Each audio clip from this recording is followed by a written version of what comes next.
사도행전 25장 13절에서 27절까지 사도행전 25장 13절에서 27절까지 말씀을 다 같이 함께 봉독하십니다. 수일 후에 아그리빠 왕과 버니게가 베스도에게 문안하러 가이사랴에 와서 여러 날을 있더니 베스도가 바울의 일로 왕에게 고하여 이르되 벨릭스가 한 사람을 구류하여 두었는데 내가 예루살렘에 있을 때에 유대인의 대제사장들과 장로들이 그를 고소하여 정죄하기를 청하기에 내가 대답하되 무릇 피고가 원고들 앞에서 고소 사건에 대하여 변명할 기회가 있기 전에 내주는 것은 로마 사람의 법이 아니라 하였노라. 그러므로 그들이 나와 함께 여기움에 내가 지체하지 아니하고 이튿날 재판자리에 앉아 명하여 그 사람을 데려왔으나 원고들이 서서 내가 짐작했던 것 같은 악행의 혐의는 하나도 제시하지 아니하고 오직 자기들의 종교와 또는 예수라 하는 이가 죽은 것을 살아있다고 바울이 주장하는 그 일에 관한 문제로 고발하는 것뿐이라. 내가 이 일에 대하여 어떻게 심리하는지 몰라서 바울에게 묻되 예루살렘에 올라가서 이 일에 신문을 받으려느냐 한즉 바울은 황제의 판결을 받도록 자기를 지켜주기를 호소하므로 내가 그를 가이사에게 보내기까지 지켜두라 명하였노라 하니 아그리빠가 베스도에게 이르되 나도 이 사람의 말을 듣고자 하노라. 베스도가 이르되 내일 들으시리이다 하더라. 이튿날 아그리빠와 버니게가 크게 위엄을 갖추고 와서 천부장들과 시중의 높은 사람들과 함께 접견 장소에 들어오고 베스도의 명으로 바울을 데려오니 베스도가 말하되 아그리빠 왕과 여기 같이 있는 여러분이여 당신들이 보는 이 사람은 유대의 모든 무리가 크게 외치되 살려두지 못할 사람이라고 하여 예루살렘에서와 여기서도 내게 청원하였으나 내가 살피건대 죽일 죄를 범한 일이 없더이다. 그러나 그가 황제에게 상소한 후로 보내기로 결정하였나이다. 그에 대하여 황제께 확신한 사실을 아를 것이 없으므로 신문한 후 상소할 자료가 있을까 하여 당신들 앞 특히 아그리빠 당신 앞에 그를 내세웠나이다. 그 죄목도 밝히지 아니하고 죄수를 보내는 것이 무리한 일인 줄 아나이다 하였더라. 아멘. 자, 설교 제목 한번 따라해 보시겠습니다. 바울을 비난하는 사람들. 네. 바울이 제3차 마지막 전도 여행을 마치고 예루살렘으로 왔죠. 예루살렘으로 와서 거기서 이제 예배를 드립니다. 한 4일 정도 이제 예배를 드리는데 유대인들이 몰려와서 바울을 성전을 더럽혔다. 그리고 이게 하나님 모독했다. 이러면서 바울을 끌어내서 성전 밖으로 내쳐서 때려 죽이려고 합니다. 그때 이제 천부장이 그걸 알고서 바울을 체포하죠. 체포하죠. 근데 이건 바울을 체포한 것이 아니라 바울을 보호해 준 겁니다. 놔두면 바울은 죽어요. 그래서 하나님은 바울을 보호하기 위해서 천부장에게 체포를 당하게 만들어요. 그래서 로마 군대가 바울을 지키게 만들어줍니다. 물론 감옥에 갇히지만은 미결수로 감옥에 이후로 한 2년 정도를 갇힙니다. 하지만은 보호를 받는 거예요. 보호를. 그래서 이 예루살렘에서 체포당해서 어디로 갔냐면은 저쪽 이제 안토니오 성이라고 하는 그 옆에 그 로마 군대들이 주둔하고 있는 성으로 바울을 데려갑니다. 거기서 이제 있다가 다시 이제 예루살렘으로 또 데리고 와요. 왜냐면 거기서 이제 재판을 받게 합니다. 산헤드린 공회관 앞에서 이제 바울을 데리고 재판을 받는데 이들이 서로 싸우는 거예요. 바리새파 사두개파가 서로 막 싸우고 난장판이 돼서 이게 뭐야 그래가지고 다시 또 안토니오 성도 데려갑니다. 데려가요. 근데 그날 밤에 이제 하나님께서 바울에게 두려워하지 말아라. 네가 여기서 복음을 전했던 것처럼 저기 로마에 가서도 복음을 전해야 될 것이다. 내가 너를 지켜주겠다. 하나님께서 바울을 안심시켜 주십니다.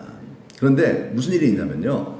또 다시 이제 바울을 이제 또 공회로 또 데려올 때 그때 이제 바울을 테러하려고 40여 명의 바울을 죽이려고 그냥 먹지도 자지도 않는 그런 사람들이 있대요. 이런 사람들이 하여튼 아주 강경파들이죠. 하여튼 바울을 죽이려고 그렇게 모의를 꾸미고 있어요. 바울이 이렇게 재판하러 오는 그때 길목에 서서 바울을 죽이겠다라는 거죠. 그러다 보면 싸움이 일어나면은 로마 군인이 죽습니다. 이게 참 좋지 않은 일이 생기잖아요. 그거를 알려요, 바울에게. 저기가 바로. 그래서 바울이 천부장에게 그것을 알게 해서 천부장이 그래서 밤 9시에 어디로 가죠? 총독이 있는 저쪽 가이사랴로 바울을 470명의 그 아주 정예화된 로마 군대를 다 동원해서 호위해서 왕같이 호위해서 바울을 그쪽으로 딱 모십니다. 감옥으로 갑니다. 거기는 이제 총독이 벨릭스라는 총독이 있어요. 이 벨릭스 앞에서 이제 바울이 또 이제 복음도 전하고 자기가 무슨 죄목인지 사실은 자기가 이런 억울한 일에 대해서 바울이 자기를 변호하고 그래서 벨릭스 총독이 딱 들어보니까 바울은 잘못한 게 없는 거예요. 그런데 안 풀어줘요. 왜 안 풀어줘요? 유대인의 환심을 사려고. 그러면서 바울을 자꾸 불러요. 뭘 말하는 거죠? 돈을 말하는 거예요. 바울이 돈을 많이 가지고 있는 사람처럼 착각을 했던 거예요. 왜냐하면은 바울이 이단의 교주로서 생각한 거죠. 이단 교주들이 돈을 많이 갖고 있잖아요. 그러니까 그렇게 생각하고서 네 신자들 좀 돈 좀 갖고 와라. 뭐 이런 식으로 이제 바울을 계속해서 부르는데 바울이 그런 말을 들을 리가 없죠. 그러다 보니까 2년 동안 그냥 구류 상태에 있게 됩니다. 그러고 나서 이 벨릭스는 잘립니다. 그리고 그 다음 온 총독이 바로 베스도라고 하는 총독이에요. 이 베스도 총독이 딱 부임하자마자 한 3일 후에 예루살렘으로 올라갑니다. 예루살렘 수도니까 올라가는 거예요. 여기 지도상으로 내려가는 거지만 올라가는 거예요. 상경한 거죠. 가서 거기서 이제 좀 요주 인물들 만나서 내가 부임했으니 우리서 잘 지내보자. 그러면서 유대 종교 지도자를 만난 거예요. 그들이 뭐라 그랬어요? 바울을 우리에게 보내달라는 거예요. 우리들이 재판할 수 있도록. 왜 그러겠어요? 중간에 죽이려고. 근데 베스도는 모르잖아요, 지금 상황을. 처음 부임이었으니까. 알았다. 이제 그래서 이제 베스도가 다시 이제 또 자기 그 관저로 갑니다. 가이사랴로 가죠. 그때 이제 유대인들이 따라와요. 바울을 고소하는 사람을 따라와요. 바울을 부릅니다. 그리고 다시 이제 재판 비슷하게 이제 여는 거예요. 그러니까 이제 가만히 들어보니까 바울은 별로 그렇게 뭐 큰 죄를 지은 사람이 아닌 거예요, 보면요. 별 증거도 없어요. 그러니까 이제 머리가 아픈 거죠. 유대인들이 저렇게 난리인데 풀어줄 수도 없는 거고. 그래서 너 저렇게 유대인들이 원하는데 예루살렘 좀 갔다 와라. 내가 보낼 테니까 가서 거기서 한번 재판 좀 받아봐라. 이게 뭐예요? 유대인들의 계략이죠. 중간에 죽이려는 거예요. 바울이 그거 알았죠. 그래서 바울이 뭐라냐면 저는 그 유대인들이 그렇게 막 이렇게 저에게 이렇게 그럴 만한 죄를 짓지 않았습니다. 저를 황제께 가서 재판받게 해주세요. 하고서 상소를 올립니다. 이건 해야 돼요. 왜냐하면 로마 시민권자이기 때문에 그렇게 하겠다면 해줘야 돼요. 그게 로마 법이에요. 그래서 베스도가 알았다. 그러면 가이사에게로 내가 보내겠다. 그러니 그동안 잠시 좀 머물러 있어라. 이러고서 이제 재판이 보류된 미결수 상태로 이제 있는 그런 차에 자 오늘 본문 수일 후에 이렇게 결정을 했어요. 베스도가 이제 가이사에게 보내기로 작정하고 며칠이 지났어요. 며칠이 지났는데 이 베스도에게 누가 문안하러 왔어요. 신임 총독이니까 문안하러 왔어요. 누군가 했더니만 누구예요? 아그리빠 왕이에요. 정확히 표현하면은 아그리빠 2세 왕입니다. 그럼 1세가 있었겠죠. 1세는 아그리빠 1세는 이게 누구냐면요. 그 사도 야고보를 처형시킨. 그리고 막 자기가 신의 소리다 막 그러면서 막 폼 잡고 이러다가 충에 먹어 죽은 사람 안 있잖아, 그죠? 사도행전을 보면요, 벌레 먹어 죽은 사람 왕 있어요. 교만 떨다가 그러다가 죽은 그 왕, 그게 자기 아버지예요. 아그리빠 1세예요. 그리고 이 아그리빠 1세는 그 뭐냐면 또 자기 할아버지가 바로 예수님 이 땅에 아기 예수 오셨을 때 동방 박사가 이렇게 와서 여기 임금님 나서다가 제가 문안드리러 왔습니다. 그랬더니만 그때부터 뭐예요? 2세 이하의 아이를 학살시켜버리잖아요. 내가 왕인데 해고서 2세 이하 학살한 사람이 헤롯 대왕이라고. 성경에는 다 헤롯이에요. 그러나 이제 달라요. 이 사람의 증조 할아버지예요. 이 사람의 증조 할아버지예요. 아그리빠 1세의 할아버지고요. 그 위에는 또 이제 또 헤롯 안디바라 그래서요. 이제 좀 다르죠. 이 사람은 또 세례 요한 목을 자른 사람이죠. 세례 요한. 요건 또 이제 헤롯 가문이 복잡해요. 삼촌이라 그럴까요? 나한테만 좀 약간 좀 다른 배다른 엄마의 어떤 그런 형제입니다. 아무튼 이런 그 헤롯의 가계도가 있어요. 대헤롯 예수님 태어날 당시 2세 이하의 아이를 다 학살시킨 그 헤롯 대왕의 증손자가 바로 헤롯 아그리파 2세입니다. 아그리파 왕이 있는데 아그리파 2세입니다. 2세예요. 근데 이 세가 누구랑 같이 왔다고요? 버니게랑 같이 왔어요. 왕비일까요? 아니에요. 누이예요. 누이예요. 이혼하고 이제 와서 같이 오빠랑 사는데 근친상간을 하고 있어요.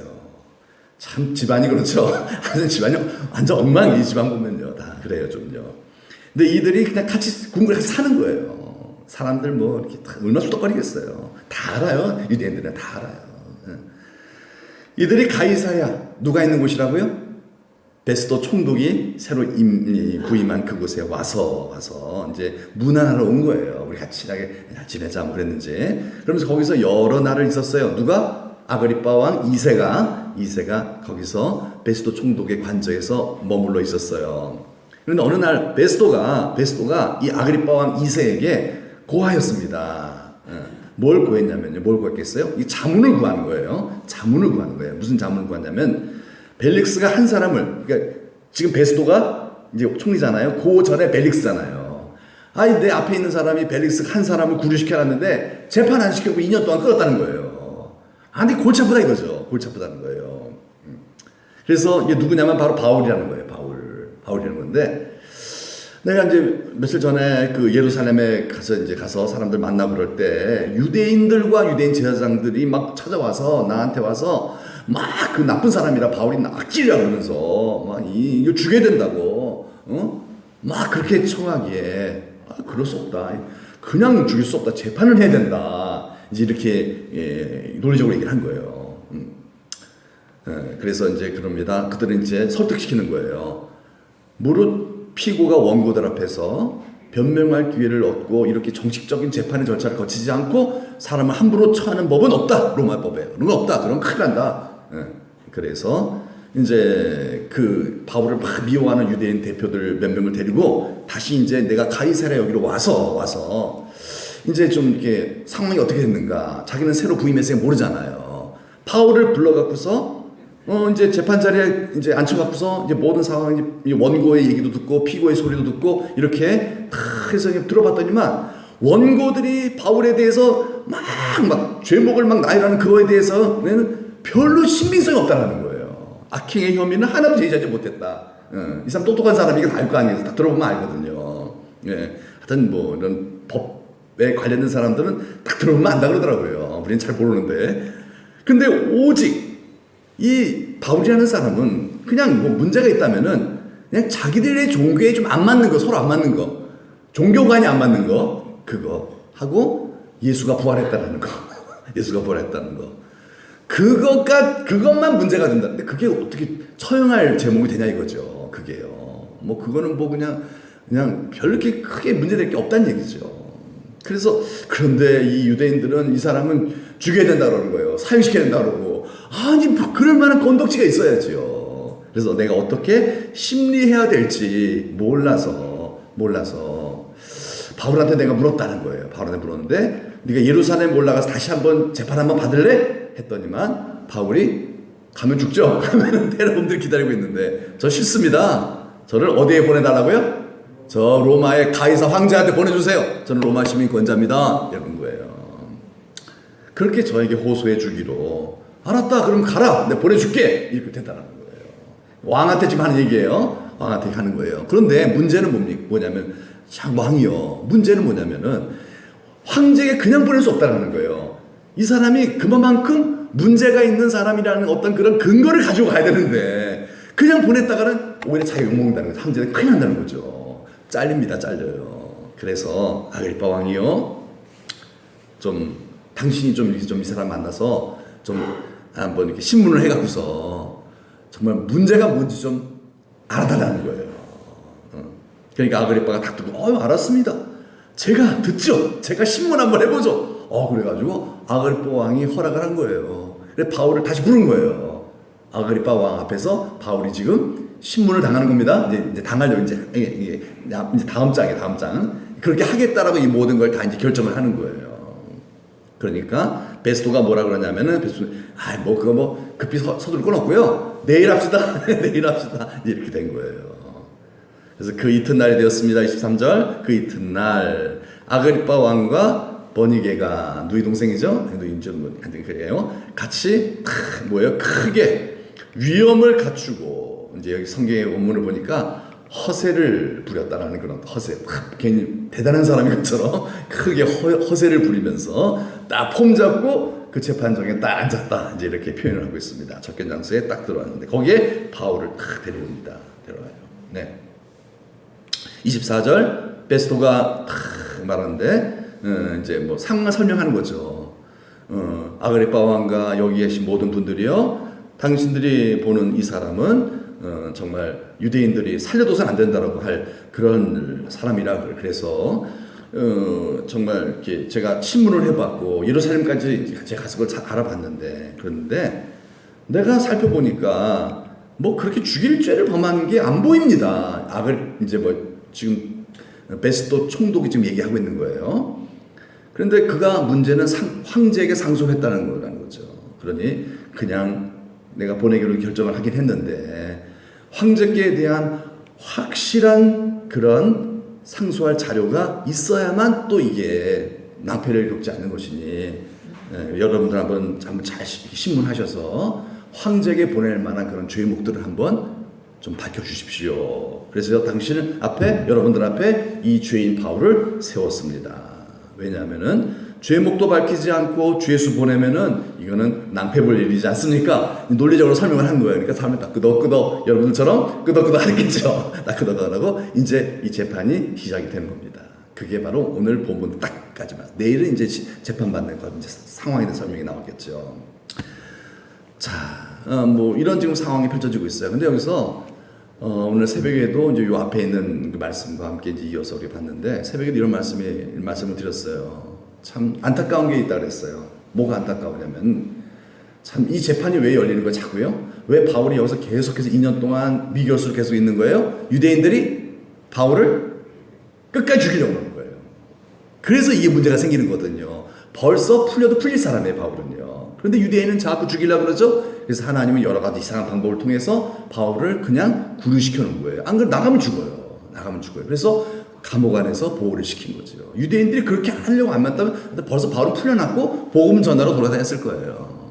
근데 유대인이 그렇게 바울을 미워하고 2년이 지났는데도 여전히 살기등등한 유대인들의 모습이 여기 보인다는 거예요. 이것 때문에 지금 재판이 지금 여러 사람 고생하고 있는 거죠. 여러 사람 고생하고 있는 거죠. 여러분, 2년이 지났으면요, 오늘 새벽에도 말씀드린 바와 같이 세월이 흐르면 강산도 변하잖아요. 그럼 시간의 흐름에 따라서 세월이 약이라고 마음도 풀리는 게 자연지사, 당연지사 아니겠습니까? 그런데 2년이 세월이 지나도요, 여전히 살기등등하다는 거예요. 유대인들이 여전히 바울을 미워하고 있다는 거예요. 왜 그럴까요? 이유가 뭘까요, 여러분? 이유가 뭘까요? 이 이유는 한번 여러분들에게 먼저 결론적으로 말씀드리면, 그 유대인들에게는 영적인 생명이 없기 때문에 그렇습니다. 영적인 생명. 여러분, 생명이라는 것은요, 세월의 흐름에 따라서 생명이 있는 것은요, 세월이 흐르면 어떻게 돼요? 늘어나게 돼 있어요. 생명은 생명을 낳게 돼 있어요. 그래서 밥만 먹여주면요, 막 불어납니다. 고양이들도 사료만 주면요, 기하급수로 늘어납니다. 그렇죠? 그렇죠. 굶겨놓으면 이제 이놈들이 개체수 제한을 하지만은, 하여튼 생명의 특징은 바로 뭐예요? 증식되고 발전하는 그런 성향이 있어요. 그러나 생명이 없는 것들은 어때요? 생명이 없으면요, 세월의 흐름에 따라 어떻게 될까요? 소멸돼요. 가만히 있어 보세요, 여러분. 생명 없는 것들이 그대로 존재하는 게 있어요? 다 낡아져 버리죠?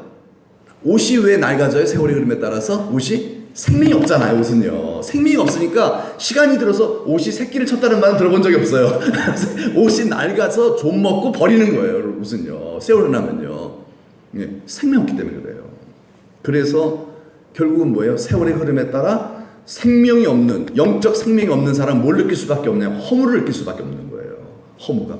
솔로몬이 왜 헛되다 그런 줄 아세요? 그렇게 돈도 많이 벌고 성공도 했는데 유명해졌는데 왜 헛되다고 했을까요? 그 안에 뭐가 없다? 생명이 없는 거예요. 하나님을 믿는데 하나님의 생명을 솔로몬이 어느 순간 잃어버린 거예요. 왜 그랬을까요? 섞여서 그래요. 지난주에 말씀드린 것처럼 섞여버렸기 때문에 생명을 잃어버린 거예요. 하나님 믿기는 믿어요. 예배도 드려요. 그런데 섞이면요, 이 생명이 비생명에게 잡혀 죽어요. 비생명이 강해요. 의가 죄보다 세요, 약해요? 약하다 그랬어요. 우리 속에 존재할 때 의는요, 죄보다 약합니다. 그래서 우리가 막 도와주고 축복하고 막 그 생명의 문에 들어가기를 힘쓰지 않으면 우리의 생명, 우리의 믿음은 자라지가 않아요. 그래서 오늘도 여러분 이같이 하나님이 또 우리를 생명 얻으라고 불러주신 줄 믿습니다. 생명의 말씀을 자꾸 전해주시고 생명의 영을 우리에게 부어주시려고 찬송과 기도를 통하여 자꾸 우리에게 생명을 주셔야만, 그래야만 사망 권세를 이기거든요. 안 그러면 어떻게 해야 돼요? 사망 권세 잡혀 먹혀요. 그래서 처음 된 자 나중 돼버리고 마는 거예요. 예. 여러분 계속 여러분 좁은 문에 들어가기를 힘씁시다. 안 그러면요, 솔로몬처럼 설령 성공했다 할지라도 실패하는 거예요. 성공한 예는 거의 없고요. 설령 성공했다 할지라도 실패하는 거예요. 불행해지는 거예요. 허무한 거예요. 다 자식들 우상 숭배자가 돼버렸잖아요. 솔로몬의 자식들 다 타락해버렸잖아요. 그래서 결국은 이 솔로몬의 이런 그 우상 숭배 섞이는 행동을 통해서 결국 이스라엘의 멸망에 어떤 초석을 놓은 거예요. 그래서 이스라엘은 빨리 망하고 유다는 조금 더 덜 빨리 망하고 그 정도의 차이밖에 안 나는 거죠. 왜? 섞여버렸기 때문에. 이게 뭘까요? 이게 종교의 결론입니다. 여러분, 마귀는요, 우리가 믿는 신앙을 종교화시키려고 지금도 역사하고 있어요. 우리의 신앙이 종교화되는 걸 여러분 막으셔야 됩니다. 신앙은 반드시 세월의 흐름에 따라서 종교화될 가능성이 높다는 거예요. 자, 여러분 한번 이렇게 제시해보겠습니다. 이게 선한 일을 우리 한다고 칩시다. 선한 일을요. 선한 일을 해요. 선한 일이라는 게 뭘까요? 남 잘 섬겨주는 것일 수도 있겠고요. 또 기도하는 것일 수도 있겠고요. 여러분처럼 이렇게 3일 기도의 밤에 나와서 하나님을 찬송하고 예배하는 일일 수도 있고요.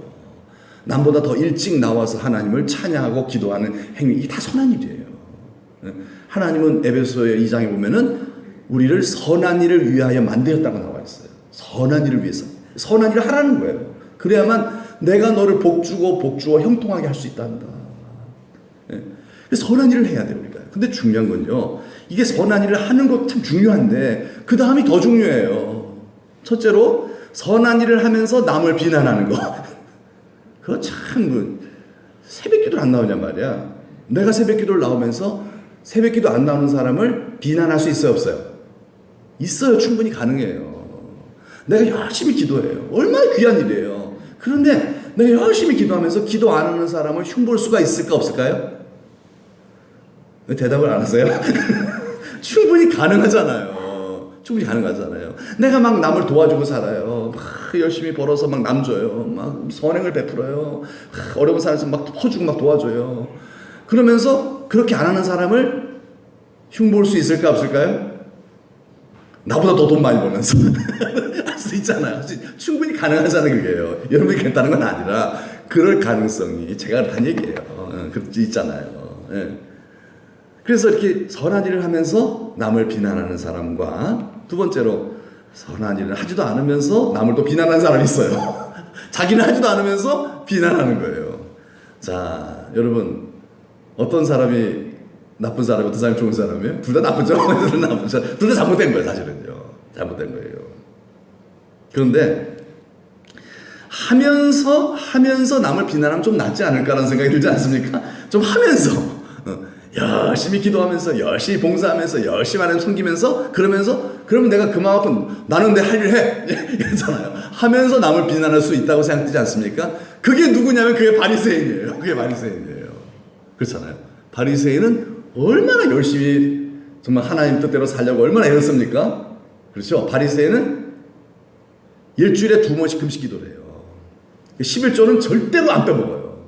11조는요 조만큼도 풀뿌리 하나까지 11조를 다 해요. 나물 하나 캐까지 11조를 다 하는 정도니까. 여러분, 바리새인은요 철저하게 하나님 주신 계명은 너무 열심히 잘 지켜요. 문제는 뭐냐면은 자기는 열심히 지키는데 쟤는 안 지켜요. 그래서 안 지키는 사람은 뭐 한다? 비난한다는 거예요. 그래서 여러분 누가복음 18장에 보면은 바리새인의 기도가 나오죠. 하나님, 제가 이렇게 새벽 11조하고 했습니다. 제가 이렇게 하게 하시면 감사한, 좋아요, 참요. 하나님 감사합니다. 다 하나님의 은혜입니다. 끝! 이랬으면 얼마나 좋겠어요. 하나님 은혜입니다. 주여 내게 은혜를 주시옵소서. 계속해서 이렇게 하나님 뜻대로 살 수 있도록 도와주시옵소서. 끝! 예수 이름 이렇게 하면 끝나면 좀 좋겠는데, 그 다음이 또 이어지는 기도가 있어요. 그게 문제예요. 뭐냐면 저 세리와 같이 아니함을 인하여 감사하나이다. 저 세리처럼 나는 도둑질하지도 않았고 저 세리처럼 하지도 않았습니다. 저놈의 세리들은 11조도 안 하고 하면서 남을 비난했다는 거예요.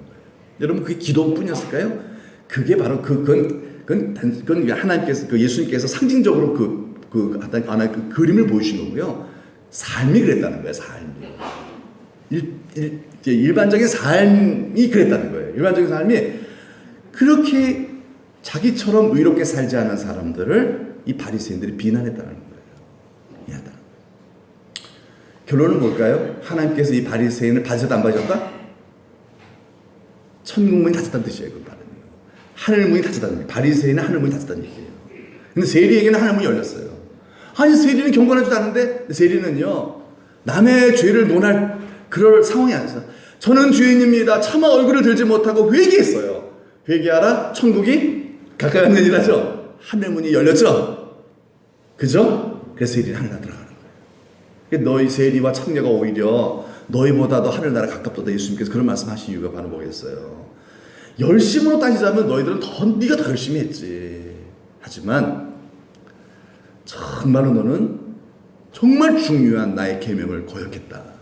그게 바로 뭐냐면은 남을 비판하는 거라는 거예요. 비난하는 거예요. 자, 여러분, 우리가 의로운 일로 하늘나라 갈 수 있어요, 없어요? 못 가죠? 못 가요. 의로운 일로. 왜냐면 우린 죄인이에요. 우리 의로운 사람 하나도 없어요. 그럼 우리가 어떻게 하늘나라 들어갑니까? 긍휼함을 얻어야 들어가죠. 하나님의 용서가 있어야 되죠. 여러분, 우리의 기도가 어떻게 응답이 돼요? 하나님이 나를 불쌍히 여겨주시고 용서해 주시고 긍휼히 여겨주셔야만 죄 많은 우리 인생이 주님의 용서하심으로 이 죄가 덮여서 우리의 기도가 의인의 기도가 되어서 상달되고 응답되는 줄 믿습니다. 성도가 이 땅에서 복을 받고 잘 사는 방법도, 하나님의 복을 받아 잘 사는 비결도 뭐예요? 하나님이 나를 불쌍히 여겨주셔야만 가능하다는 거예요. 내 의로는 불가능하다는 얘기예요. 여러분이 아무리 11조 많이 하고 그래 해도요, 복을 못 받는 이유가 있다면, 혹시 있다면은요, 그것은 바로 뭐예요? 하나님의 긍휼히 여김을 못 받는 거예요. 왜 그래요? 내가 긍휼히 여겨주지 않으면요, 내가 긍휼히 여김을 받지 못한다는 거예요. 바리새인 이걸 잊어버린 거예요.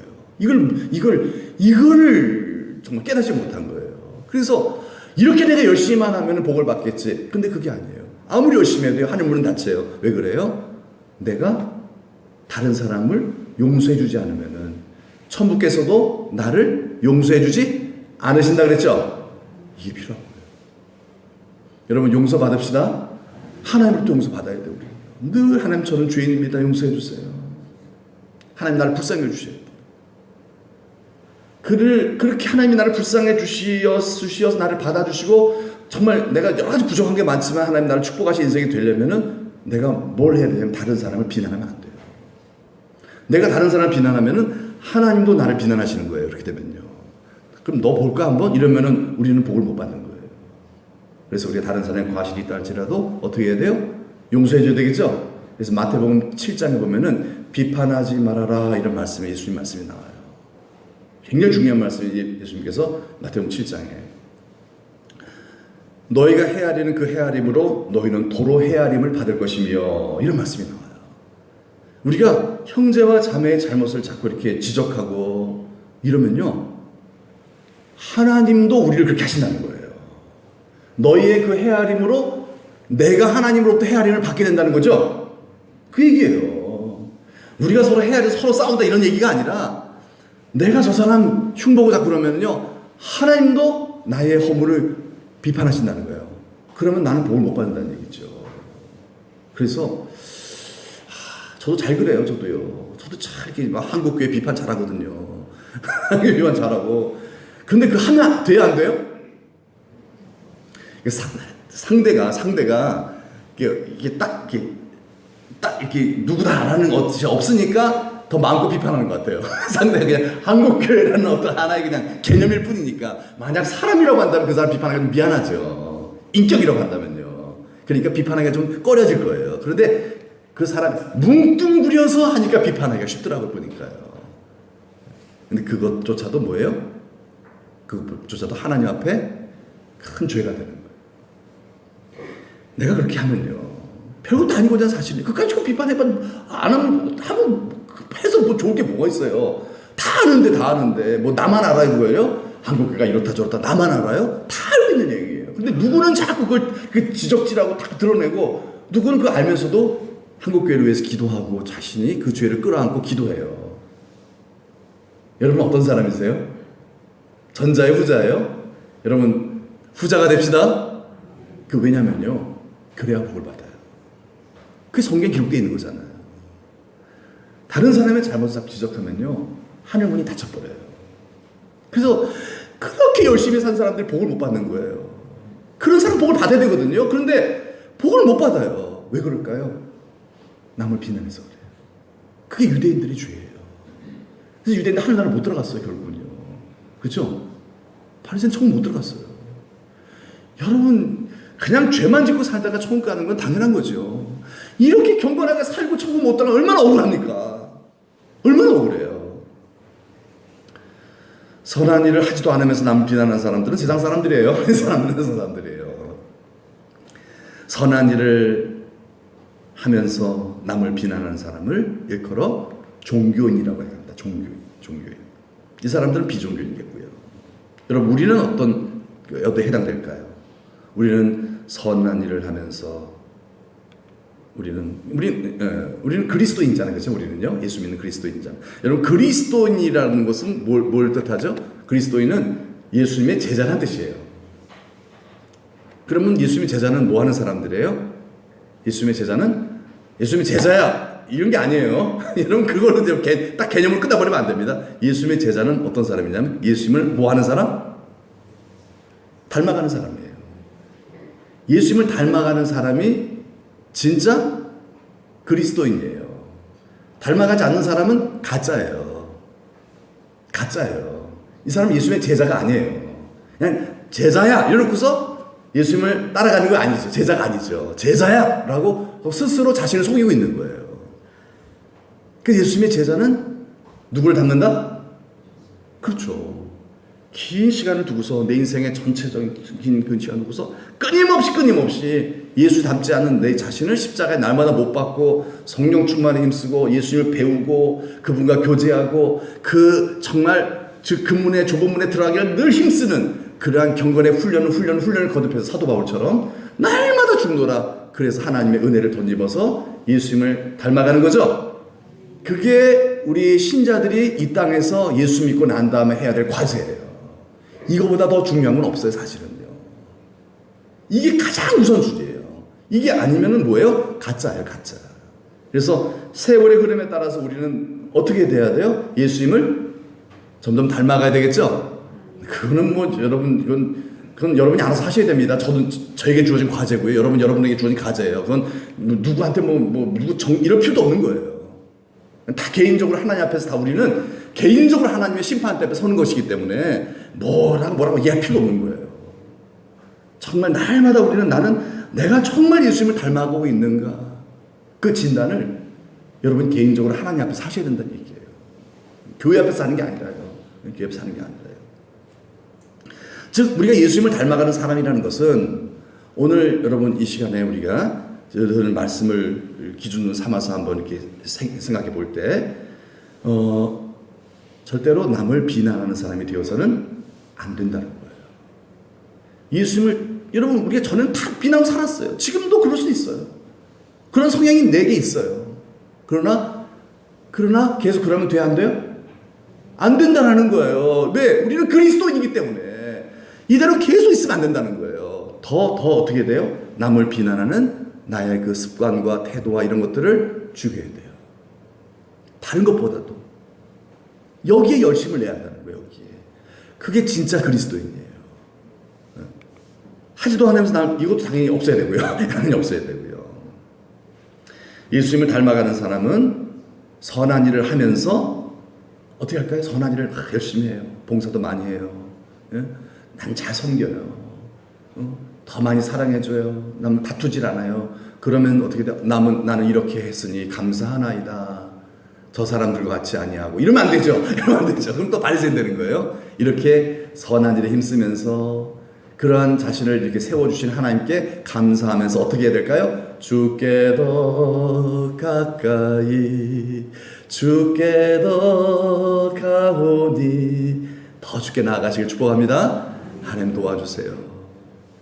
하나님 붙잡아주지 않으면요 또 넘어집니다. 저는요 바리새인 될 수 있습니다. 아니 됩니다. 주님 저 이 시간 하나님의 은혜를 구하며 나아가오니 주여 나 바리새인 되지 않도록 주여 나 붙잡아 주세요. 주께 더 가까이 나아갑시다. 하지도 않으면요 어떻게 될까요? 선한 일을 해야 되는 거 알아요. 근데 안 해요 내가. 그럴 수 있잖아요. 어떻게 될까요? 비난 안 한 당연히 다른 사람 비난하면 안 되죠. 다른 사람 비난하지 않는 정도로 끝날 것이 아니라 어떻게 해야 돼요? 뭐 해야 될까요? 회개해야 되죠. 그렇죠? 하나님 도와주세요. 저는 죄인입니다. 알면서도 하지 않았습니다. 주님의 선한 일을 할 수 있도록 저를 좀 붙잡아 주세요. 이게 회개잖아요. 예? 주께 더 가까이 주여 나를 불쌍히 여겨주시고 이 죄인을 받아주시고 주여 하나님의 주님의 가르침을 따라 순종할 수 있는 자가 되게 도와 주옵소서. 자 마지막 얘기 마칠게요. 자 이게 어떤 장면일까요? 노아의 심판 이후에 노아의 그 방주 심판, 홍수 심판 다음에 하나님께서 이제 인류에 몇 명만 남겨놓으셨죠? 노아의 8명의 가족만 남겨놨죠? 8명이 이제 뭐예요? 이제 최초, 이제 그다음, 이제 인류가 되는 거예요. 또 새로 시작하는 인류가 되는 거예요. 8명으로. 노아 부인과, 그리고 셈, 함, 야벳 아들과 그 부인들, 해가 8명 다 있어요.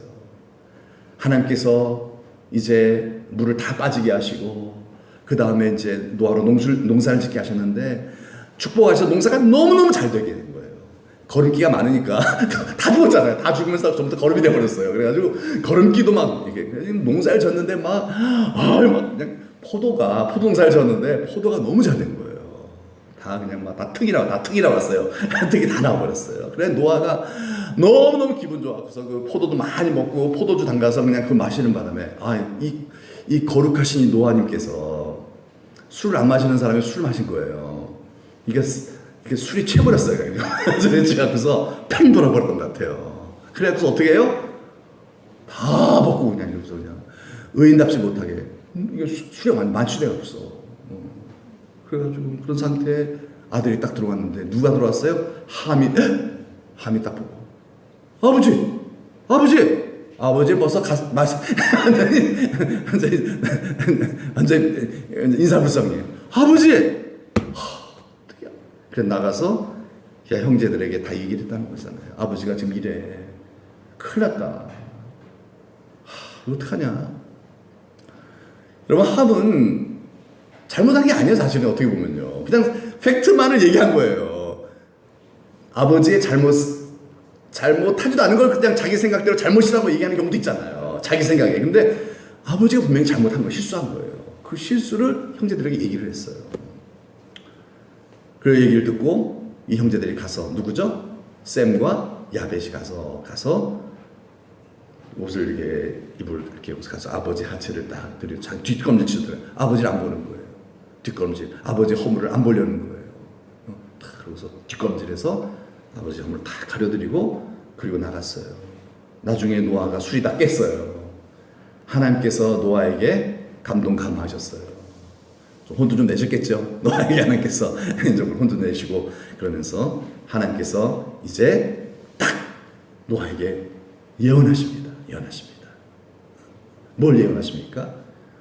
너의 잘못을 이렇게 발설한 함은 저주 아래 놓이게 되고 그의 후손들은 그리고 너의 허물을 덮어준 셈과 야벳은 복을 받게 될 것이다. 여러분 이 하나의 어떤 역사적 사건을 통해서 우리에게 주는 교훈이 크지 않습니까? 여러분 우리가 다른 사람의 죄를 얘기만 해도 그 사람은 어떻게 돼요? 복을 다 까먹는 거예요. 이 복 받은 사람이 얼마나 복 받은 소리가 많이 해요. 그렇죠. 이렇게 희삼일라도 이기다. 그런데 이거 진짜 이거 잘못해갖고서 이거 좀 참았으면 되는데 그래서 복을 다 까먹는 거예요. 얼마나 억울합니까? 샘과 야벳은 뭐 잘한 것, 어떻게 보면 뭐 그냥 잘한 것도 뭐 이 대단한 일한 것도 없어요. 그냥 덮어드렸어요. 여러분 덮어줍시다. 세상은 다들 주잖아요. 다 주잖아요. 우리 그리스도인들은 어떻게 해야 돼요? 집사님 어떻게 해야 되죠? 덮어주는 거죠? 다 덮어주는 거예요. 그렇죠. 그러면 뭐 어떻게 하신다? 하나님께서도 우리의 죄를 덮어주시고 우리의 모든 하는 일들에 복을 주실 줄로 믿습니다. 네. 그래서 마태복음 7장 3절에 한번 읽어볼까? 시작. 어찌하여 형제의 눈 속에 있는 티는 보고 내 눈 속에 있는 들보는 깨닫지 못하느냐. 내 눈 속에 들보가 있다는 거죠. 그렇죠. 그래서 5절의 말씀 보니까 시작. 외식하는 자여 먼저 내 눈 속에서 들보를 빼어라. 그 후에야 밝히 보고 형제의 눈 속에서 티를 빼리라.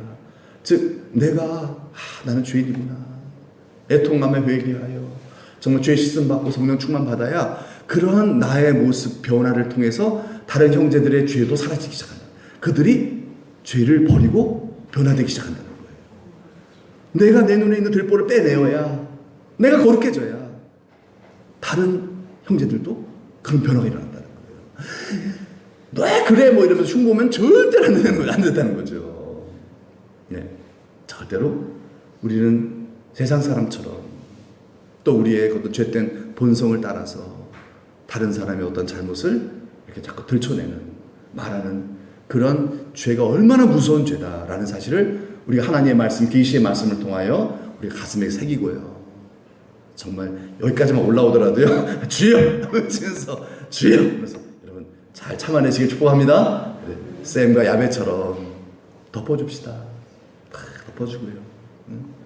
아비의 잘못, 자식의 잘못, 또 우리 형제들의 잘못, 성도들의 잘못, 심지어는 우리 동네 이웃들의 잘못까지도 다 그냥 우리는 못 본 척, 그냥 못 본 척. 그리스도인이 그런 사람들이라는 거예요. 그리스도인들이. 이렇게 하는 사람이 다 하나님 아버지의 뜻대로 행하는 자들이죠. 예, 입으로 주여지하는 자마다 천국 들어가는 게 아니다. 예, 하나님 아버지 뜻대로 이 말씀, 약속의 말씀 가슴에 품고 주님 정말 내가 바리새인처럼 종교인으로 흘러가지 아니하고 예수님을 모시고 예수님의 가르침을 따라 정말 살아가기 위해서 늘 회개하고 기도하여 성령 충만 받아서 하나님의 생명을 갖고 살아가는 생명이 있는 자로 살면서 복을 받고 많은 사람들을 구원하는 자가 되게 해달라고 제가 다 같이 한번 기도하는 시간을 갖도록 하겠습니다. 같이 기도하겠습니다. 하나님 아버지 감사합니다. 감사합니다. 우리를 사랑하신 하나님 아버지께서 오늘도 하나님 아버지 뜻대로 우리를 잘 살게 하시려고 하나님 3일 밤 기도로 우리를 불러 모아주시면 이날 감사를 드립니다. 하나님 아버지 무엇이 하나님의 뜻인지 우리를 향하신 하나님의 반응이 무엇인지 하나님 아버지 저희들 선명하게 성령의 아버지 하나님이여 영으로 충만하게 하셔서 보게 하여 주시어서 하나님 아버지 뜻대로 살아갈 수 있도록 주님 붙잡아 주시옵소서. 어렴풋이 내 생각대로 그냥 아버지 대충 예수 믿다가 실패한 인생 한 사람도 없도록 날마다 말씀과 기도로 성령 충만함으로 하나님 아버지 정말 샘과 야벳처럼 하나님 아버지 뜻대로 행함으로 말미암아 복을 받는 인생 후대들까지 이 복이 미치게 만들어주는 복의 근원으로 살아가는 저희들 다 되도록 하나님 우리를 강권하시고 역사하여 주옵소서. 세월의 흐름에 따라서 생명은 생명을 낳습니다. 생명이 없는 것은 점점 소멸하게 되는 줄 아옵나니 우리가 생명을 가진 자로서 이 생명이 더 풍성해질 수 있기 위하여 생명의 본체 되신 예수 그리스도께 더 가까이 나가게 하시고 더 좁은 문으로 들어가 힘쓰는 저희들 되게 하여 주시어서 하나님 예수님을 점점 닮아가는 영들어가는 하나님 나라 알곡들로 온전히 주님 앞에 설 수 있도록 주여 도와주옵소서. 믿고 감사드리며 예수님의 이름 받들어 기도드리옵나이다. 아멘. 하나님 아버지 성경에 보면은 많은 하나님을 믿는 사람들이 있습니다. 유대인들도 하나님을 열심히 믿는 사람들이었습니다. 특별히 바울을 그토록 미워했던 그 종교 지도자들 하나님의 길을 향해서는 종교적인 일에 있어 얼마나 열심히 했는지 모릅니다. 그럼에도 불구하고 그들은 2년이 넘도록 여전히 바울을 미워하고 더 미워했나이다. 하나님 아버지, 혹 이러한 마음이 우리들에게 있는 것은 아닌지요. 하나님 아버지, 세월의 흐름에 따라 정말 하나님 내 안에 미움이 들어온 이런 감정들도 주님과 늘 함께하면서 말씀을 듣고 기도하며 주님과 동행하는 삶 속에서 주님이 싫어하시는 것들은 버리고 날마다 회개하고 그리고 성령의 능력을 힘입어서 하나님이 싫어하시는 우리의 성품과 행동과 우리의 생각과 모든 습관들을 날마다 버리는 것이 우리에게 주어진 최대의 과제인 줄 믿습니다. 하나님 아버지, 이 일 잘하라고 오늘 또 우리를 이 자리에 불러주신 줄 믿사오니 내 뜻대로 신앙생활하지 말게 하시고 하나님 아버지의 뜻을 성령으로 성령이 분명히 알게 하여 주사 하나님 아버지의 뜻대로 신앙생활하게 하여 주옵소서.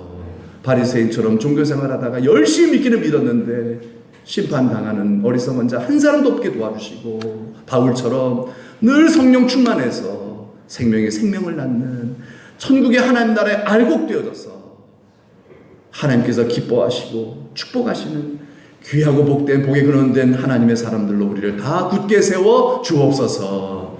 2022년도 새해를 허락해 주셨사온데 하나님 아버지, 해 아래는 새 곳이 없습니다. 오직 주님 안에만 있는 줄 믿사오니 예수 그리스도를 통하여서 믿는 우리에게 열어놓으신 이 좁은 문, 생명의 문으로 들어가기 힘쓰는 우리 모두가 되게 하여 주옵소서. 말씀과 기도를 통하여 주님 안에 더 거하며 주님과 더 깊은 교제를 나누며 주님의 생명으로 충만해지게 하여 주시사 오늘 주신 말씀대로 하나님 선한 일을 하면서 남을 비난하는 일이 없게 하여 주옵소서.